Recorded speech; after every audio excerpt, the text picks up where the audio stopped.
Well, good morning, Crossing Church. How are you doing on this fine Easter morning? It is Resurrection Weekend. We are celebrating at the Crossing. And we don't just celebrate on this weekend of the year. We celebrate every weekend. As a matter of fact, if you have a relationship with Jesus, you can celebrate every single day because you're alive because He's alive. That's what we're celebrating today. Jesus is alive, and if Jesus is alive, listen to me right now, everything's going to be okay. I know that sometimes we feel like everything's falling apart. I know that sometimes we feel like we are standing in the wreckage that used to be our life. But even in the midst of the worst of circumstances, it's going to be okay. It's going to be okay because Jesus is alive, and that's where we place our hope. And I am so glad to be able to share that message with you today. We welcome the Crossing Jacksonville. Last week, they had 499 on their very first service. And that was in the middle of a freak snowstorm. That was nuts. Yeah, and God was still doing what God and only God can do. It's so great. I want to welcome all the rest of our locations. We're so thankful for you to be in relationship with you all across this region, 165 miles wide. We're so thankful for each and every one of you. If you're joining from inside, there are so many things that we can't have hope in. There are so many things we can. And Jesus Christ is where you can place your hope today. Welcome all the guys at WICC, all the women at Vandalia, all the people at Clayton Work Camp. So thankful for all of you at all those locations. If you're a .TV location, we're thankful for you. You know, Jacksonville was a .TV location. A micro site, and now they're one of our sites. That's so awesome. And if you're online, just so thankful for each and every one of you. There were people joining with us last service from Spain. They actually joined with us from 6 continents. One of these days we're going to get Antarctica. We're working on that. Hard to get good service down there. But other than that, it's great to know that we're being able to send this message out to the whole world. And it is a message worth sending, isn't it? I love the contrast of the Easter story. I mean, you think about it. Is there anything that has a greater contrast than the Easter story? I mean, from what you're reading on one page of Scripture, and then you turn the page, and then you're reading something completely different. Think about it. I mean, when you think about what happened on Thursday night, after the time they spent in the upper room, and then they go to the Garden of Gethsemane, and Jesus is praying, and his disciples are sleeping, and he's sweating blood. I mean, there was so much intensity in that moment. And then he's betrayed by one of his closest disciples. He's arrested, he's bound, he's taken multiple places, he's beaten, he's ridiculed, literally beaten and disfigured so bad you couldn't recognize him, and then carries his cross up a hill, found guilty for a crime he didn't commit, for loving people, basically. And then he's nailed to that cross and dies there. After he dies, his body's taken down from the cross. He's buried in a borrowed tomb. Well, that's a bad story. You read that page or maybe the next page and things are bad. They couldn't get any worse. Jesus is gone. He's dead. He's executed. He's ended. It's all ended. His kingdom was a farce. It was a fantasy. It was a pipe dream. It was an impossibility. There's nothing left. Think about those men that followed him, the women that followed him. There's nothing left. Nothing left but death and darkness and weeping. There's nothing to look forward to. There's nothing to place your hope in. And then Sunday morning happens. Like, really? Sunday morning happens. And right at the crack of dawn, the Bible says there's an angel comes down from heaven like lightning, rolls the stone away from the tomb, and then sits on it like, ha. All of the Roman soldiers that are guarding the tomb either run away or faint dead away. And Jesus walks out in the first light of day. It is the greatest reversal of reality in the human experience. Think about it. Things couldn't get any darker right up until the time that they couldn't get any brighter. It's like everything turns from upside down to right side up, and all the emotions that everybody's experiencing, they do a complete 180. There is no starker contrast that I can think of than a bloody cross and an empty tomb. The premature darkness that settles down in that area on a Friday afternoon, only to be replaced with the sunrise of Sunday morning. It captures the essence of our faith. It's why we call it the gospel, the good news that Jesus died, he was buried, and then he rose again on the third day. It captures the essence of our hope. The hope that if God could do that, he can do anything. And that's where it gets personal. Because if God could do that then, what could he do in your life now? What could he overcome in your circumstance or your situation? That circumstance that you don't see how you could ever win, you could ever overcome it. What could he do that you couldn't do? Again, that's gospel. That's good news for you, for me. I want to ask you a question. I'm going to ask for a little moment of transparency. You up for that? Everybody up for that?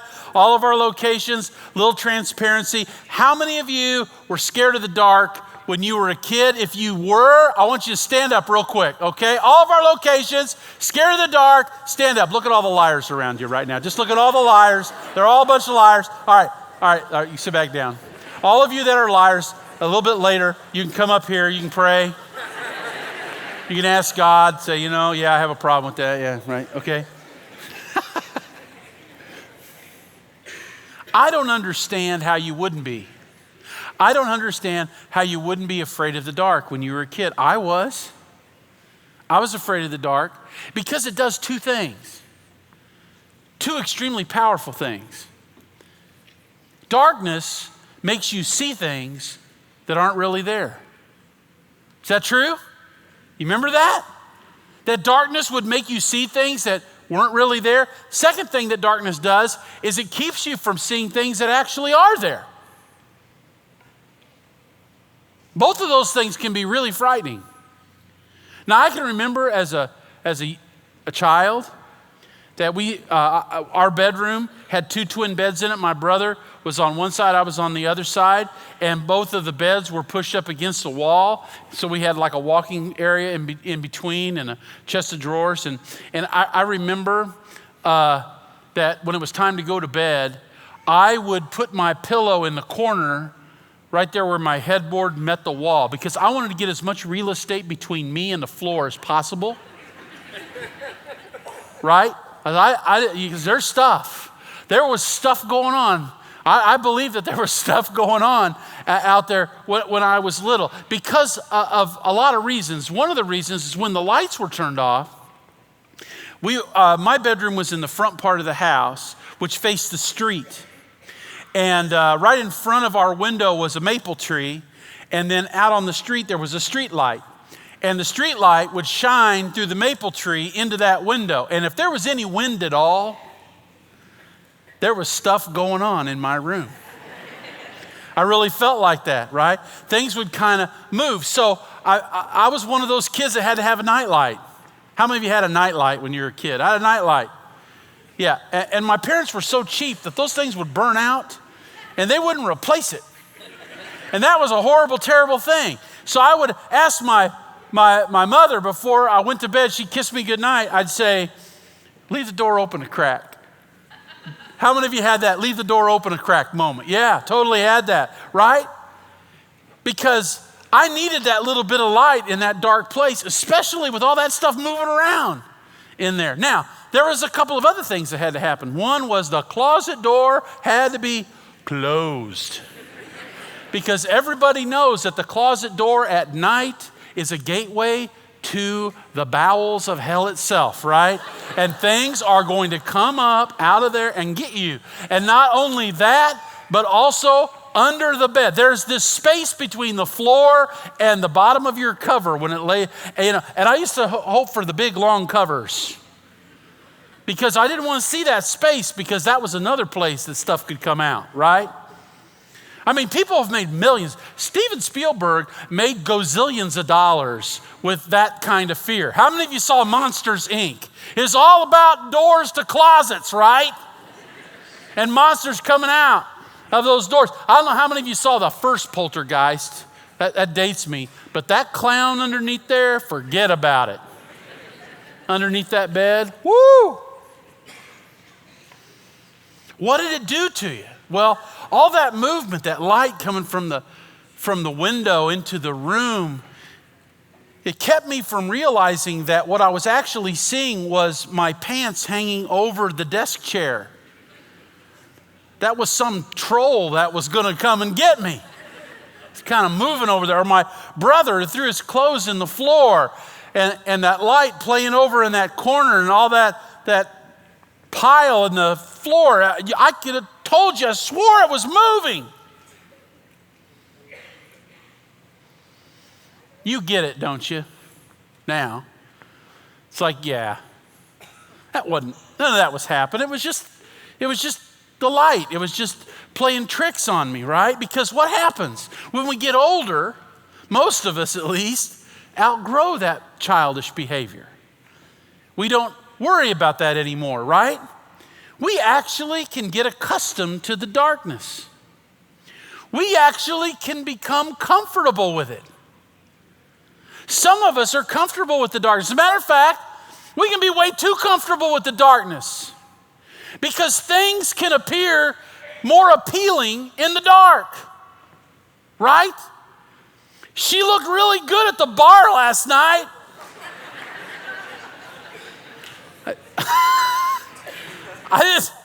Wow, something about the cold light of day did not do a good thing there, right?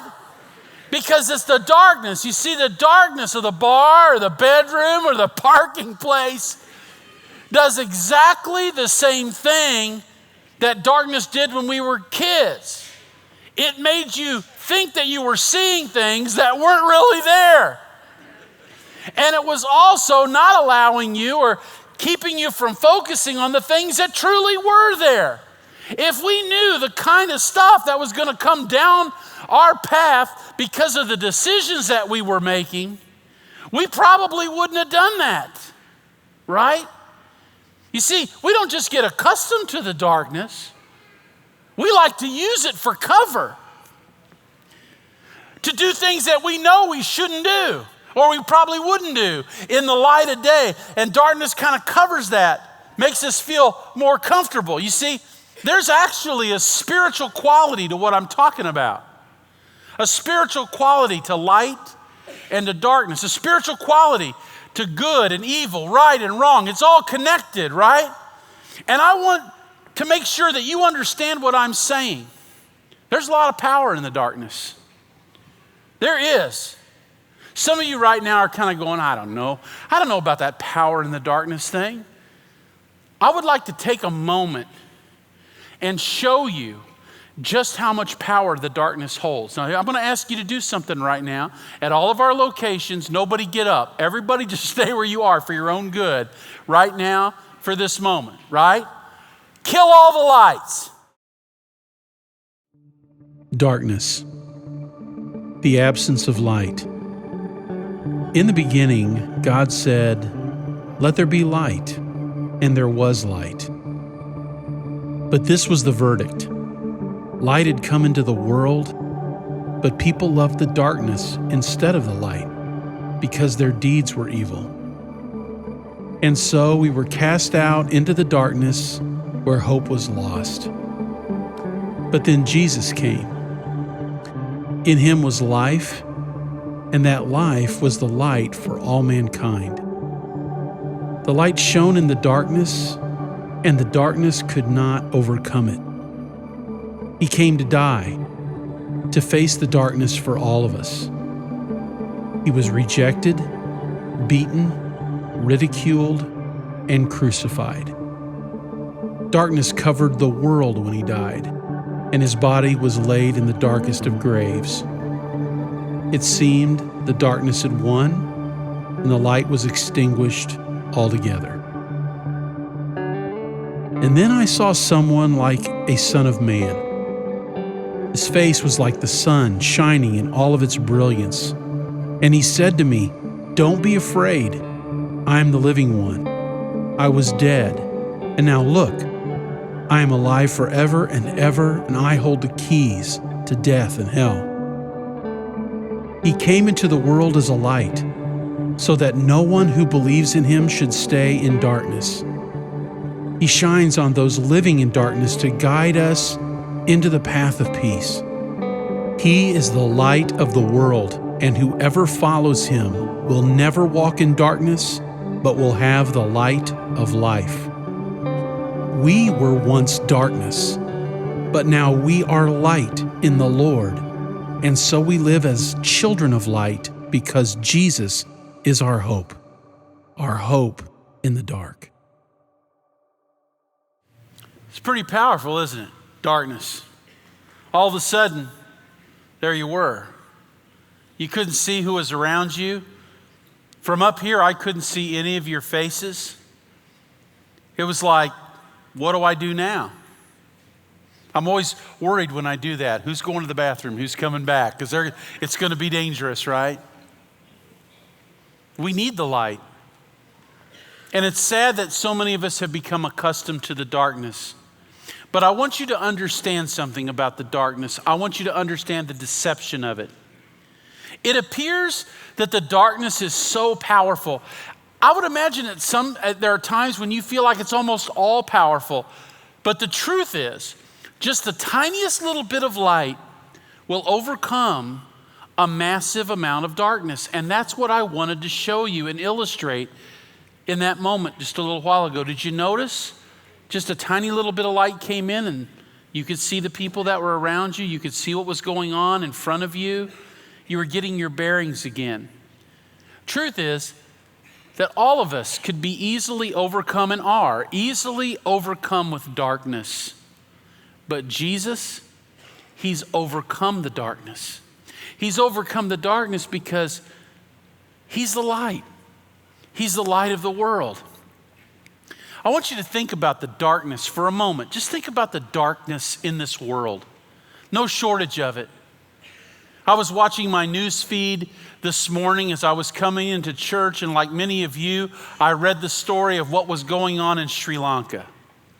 Over 200 people killed in 3 locations, bombed simultaneously, people enjoying an Easter Sunday service, being blown apart, torn limb from limb by those bombs. It's horrible. And I think that sometimes when we read things like that, we're going, how much darkness is going to be in this world? Why is there so much darkness in this world? And I want you to think about the darkness in your own heart. You're going, well, wait a minute. I mean, I have Jesus in my heart, but that doesn't mean there still aren't closets, spaces under the bed. You know what I'm talking about? In your life, in my life. But I want you to see this truth. If you will just crack open the door of your heart to Jesus and let that little sliver of his light come in, what you're going to find out is that the tiniest bit of light will send that darkness running and hiding. Can you imagine if you could just step out of the lower story, if you could just step out of the earthly perspective for a minute when you're thinking about those worshipers in Sri Lanka? In 1 minute, you are in church at 8:30 in the morning waiting to participate in an Easter service, and in a split second, in the twinkling of an eye, you are actually beholding the face of Jesus Christ. That's the upper story. It's not to say that things like that aren't horrible and tragic, but Jesus has an amazing way of taking the worst tragedy and flipping it over with his light. even in the midst of darkness. Look what it says in Psalm 139. It says, if I say, surely the darkness will hide me and the light become night around me, even the darkness will not be dark to you. The night will shine like the day, for darkness is as light to you. Jesus isn't overcome by darkness. He overcomes darkness. You think about the darkness of that contrast that I started this sermon with, where they pierce his hands and his feet, and they pierce his side with a spear. They may have used nails and a spear to pierce his flesh, but his light pierces the darkness. It breaks through the darkness. And where there is light, there's hope. And you and I today, that's what we need. We need hope. This is where we find our faith. And with our faith, we have a place to put our hope. Now, I'm going to say something that might kind of throw you off for a second, but hang on. I do not hope in the resurrection of Jesus Christ. I do not hope for the resurrection of Jesus Christ. Do you know why I don't hope for it? Because it's a fact. It happened. It's real. Whether I believe it or not, whether I accept it or not, it happened. Jesus rose from the dead. He died on a cross, he was buried, and he rose from the dead. It's a fact. Do you know, that's where I put my faith. That's the gospel. But that's not where I put my hope. My hope is not in his resurrection, that's a fact. My hope is in mine. I believe that I'm going to rise from the dead because he rose from the dead. Where are you putting your hope today? Look at Romans 8:24 and 25. For in this hope we were saved. But hope that is seen is no hope at all. For who hopes for what he already has? Every one of you, all of our locations, online. There were people watching last service from Spain. All of you. You already have the resurrection of Jesus Christ. He's done it. He's accomplished it. But if we hope for what we do not yet have, we wait for it patiently. And that's what I'm doing. I'm waiting patiently for my resurrection. I'm not going to let the darkness overcome me because Jesus has overcome the darkness for me. You see, that's my faith. That's what I'm basing my life on. It's my foundation. It's the intimate personal relationship with Jesus Christ that I have, that you have available to you. And hope is what I build on that foundation. So ask yourself first, do I have this foundation? Do I have something solid to place my hopes on, to build my hopes on? See, faith is an intellectual thing. It's the facts that lead us to our faith, right? What do I believe? And why do I believe it? Well, I believe that Jesus came to this earth, that he was the Son of God. He's God in the flesh. He claimed to be the Son of God, and then he proved that he was the Son of God by all the things that he said and did, right? But he came to earth for one purpose, and that was to die for our sins, to take our sin upon himself, to be a sacrifice for the sins of the whole world. And that's what he did when he was on the cross. He died for all of our sins. But when he rose from the dead, what he did was he proved that he had the power to take away our sin and to raise us from death. And that is the truth that I stand on. I stand on the gospel. Now, hope is what I build on that foundation. What are you building on that foundation? Or are you building on a different foundation? And Jesus talked about houses that were built on rocks and houses that were built on sand. What about your foundation? Hope is what I build on that foundation of faith. And it's more emotional. Where my faith might be more of a head issue, my hope is more of a heart issue. And there's a lot of reasons for that. You see, I have no idea what the future holds. I don't know what's going to happen in 10 minutes. Do you? I don't know what's going to happen by the end of the day. Do you? I don't know what's going to happen this week, this month, this year, in the next 10 years. I've got no clue. As a matter of fact, all of that is darkness to me. I have no ability to see. I can see and look, and I can plan and think and all that, but I cannot see what is in front of me. It is all darkness to me. I don't know what the future holds, but I know who holds it. I know who holds the future. I know who can look into the future and it's not dark to him, and he is standing right here with me.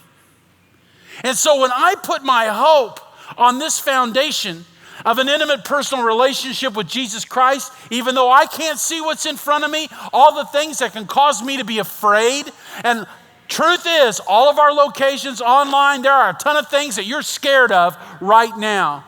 All of that fear, whatever it is, all that fear is coming from your inability to control something.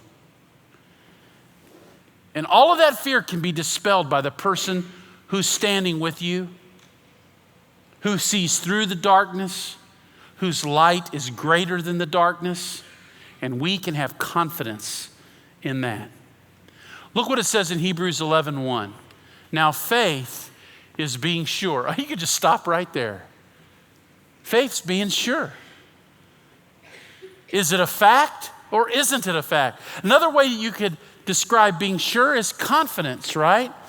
Faith is confidence of what we hope for and a certainty of what we do not see. Another way of saying it is that faith is the confidence I have in what I hope for. So what have we talked about today? We've talked about darkness and light.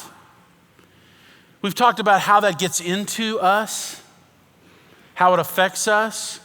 And we've talked about through Jesus we can overcome that darkness because he did. We've talked about having a foundation of faith.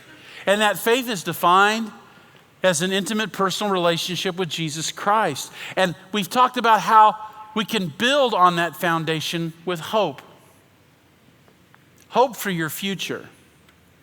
Hope for your eternity.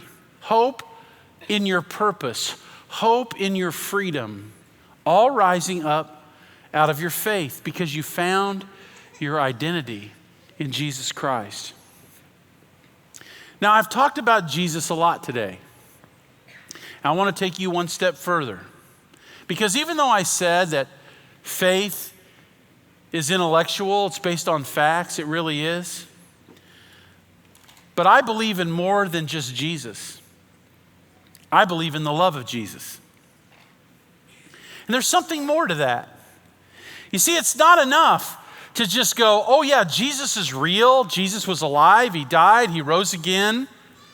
Here's kind of the mechanics of all of this.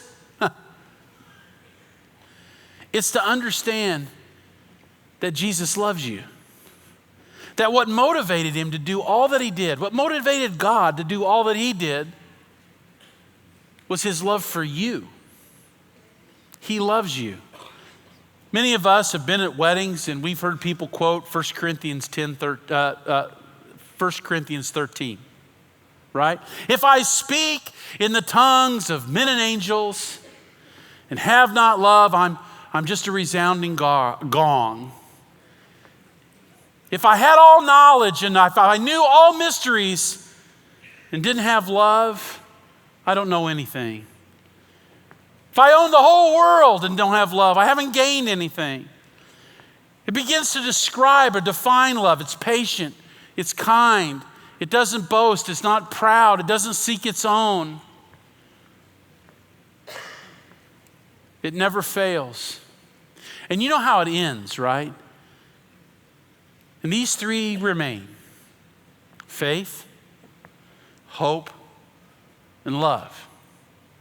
But the greatest of these is love. Do you know why? Because faith without the love of Jesus is just a religious exercise. Do you know how many people today are going to Easter service, and that's exactly what they're doing. They're just going through a religious exercise. And that's not what it's about. If you think that the way to God is religion, if you think that the way to God is rules, if you think the way to God is church membership, you miss the point. The way to God is being in relationship with Him through Jesus Christ because He loves you. And your decision today or any day is simply a response to Him loving you. Basically saying, I love you back. See, faith without love is just a religious exercise, and hope without love, well, that's just an empty wish. We can all wish.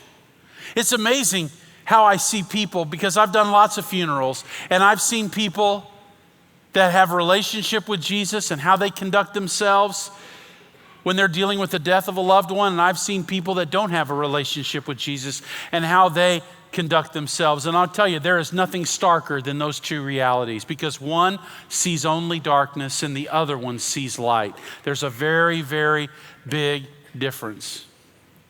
You know, I love epitaphs. I know I'm kind of weird that way, like things that they write on tombstones. And there was this one tombstone talking about a man with the last name of Pease. It says, here lies the body of old man Pease, who rests beneath the flowers and the trees. But Pease ain't here, just the pod. Pease shelled out and went to God. You know? I love that. Because it gives you the right attitude. That it isn't about darkness, it's about light. Because hope with love isn't just an empty wish, it's a calm assurance. Here's something that only ministers and morticians know. I bet there's 80% of you don't know this. Do you know that in every cemetery, when they lay a body down, the head is always in the west? Do you know that? You know why? So it can face the east. Because that's where the sun rises. Now, I don't really care what I'm facing, but I'll tell you this. When I close my eyes in death, I'm going to see the sun. And it's going to be brighter than the one in the sky. And I wonder if you have that hope where you're going to see the sun.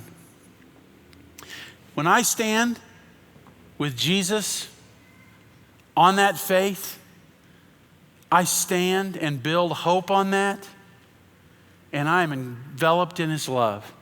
I have hope for the future because light has overcome darkness. Just take a second with me. Can you see it? Can you see it? Can't you see them taking Jesus' body so badly beaten and ruined and disfigured you couldn't even recognize Him? Can't you see when they take Him off the cross and they lay Him in this tomb that is being borrowed from a rich man, and they wash His body as quickly as they can because Sabbath is coming, and then they wrap it in cloths, they put a napkin over His head, and then they roll this stone over it, and the Romans come and they seal it, and they put this detachment of soldiers. Can't you see it? And the reason they do that is because, you know what? I mean, a dead body, it's going to rot. It's going to smell, right? Need to keep people away. Need to keep the wild animals away. And then at the crack of dawn, this angel comes down like lightning, and he rolls the stone away and he sits on it. And can you see this totally disfigured human being laying on this cold slab in this dark finality that we call death, suddenly transform into a perfect whole body, only keeping the scars in his wrists and his ankles and his side, kind of as a medal of honor for what he has done, so that his disciples would recognize that it's actually him? Can you see his chest begin to rise and fall? Can you see him calmly get up? Because all of the soldiers have either run away or fainted dead away in front of that tomb. Can you see him stop and take a moment to fold the napkin that was over his face, to fold the burial clothes that had wrapped up his body, and then to be able to walk out in that morning light facing east, the sun hitting his face, and the reality of what he said on the cross has come true when he said, "It is finished." And in that moment, he's not only taken away all of our sin, but he's given us the hope for eternity in that moment. And here we are today in the light of that reality. And he is standing here in our presence today saying, the light has come. There is hope in the dark. We're moving to a time of decision. What up, YouTube family? Hope you guys enjoyed this week's message. I'm gonna encourage you guys to do 4 things today. 1, would you hit that like button and let us know that the content that we're producing is being a benefit to you and to your family? Second thing I'm gonna encourage you to do is hit that subscribe button so that we can start to coalesce and go on this journey together. The third thing I'm gonna encourage you to do is hit that bell button. That bell's gonna turn on your notifications, so every time we upload content, you'll be notified so you can join in with us as soon as possible. And then the last thing is, if you feel like you've been blessed to be a blessing and you don't give to another church, we would love to give you an opportunity to be generous with us as we try to be generous towards God. You can go into the description below and you can click that link called for the Give app, and it will walk you through everything you need to do to make that a reality. We appreciate you, we love you, and God bless you.